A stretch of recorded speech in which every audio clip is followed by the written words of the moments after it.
ان کو دیکھ کر مجھے احساس ہوا کہ ہمیں بھی کچھ اس پہ پارٹیسپیٹ کرنا چاہیے. تو سونی دتی یوتھ کونسل کے تحت ہم نے باقاعدہ ڈرامہ بھی کرایا اور ورائٹی پروگرام بھی کرائے, مختلف گانوں کے بھی پروگرام کرائے.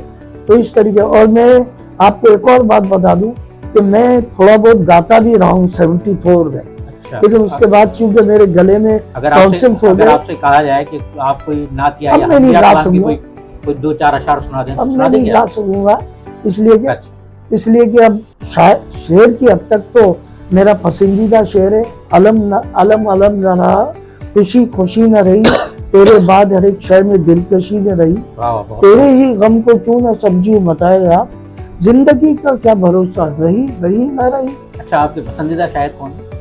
حبیب جالب. حبیب جالب. حبیب جالب کی شاعری ایسی ہے کہ حبیب جالب جیسے لوگ صدیوں میں پیدا ہوتے, اور افسوس کہ ہم نے بالحسن قوم انہیں پذیرائی تو دی لیکن ان کا خیال نہیں رکھا, اور شاید ان کو بھی اپنے خیال کا وہ مقام و مرتبہ نہیں ملا جو ملنا چاہیے تھا انہیں, کیونکہ بڑی قسم پرسی کی زندگی گزار کر گئے. بالکل, ان کے یہاں تو خودکشیاں تک ہوئی ہے, یہ ان کی تاریخ ہے. آج بھی ان کی بیٹی اپنے ایک چھوٹا سا کام کرتی ہے.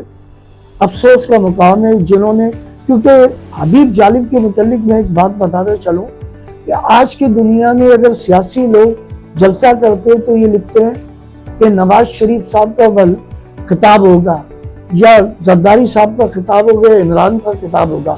پہلے یہ لکھا جاتا تھا کہ جی شعلہ بیاں مقر شورش کاشمیری یا حبیب جالب کی شاعری سے لطف اندوز ہوں گے یا ان کے خطابات سنیں گے.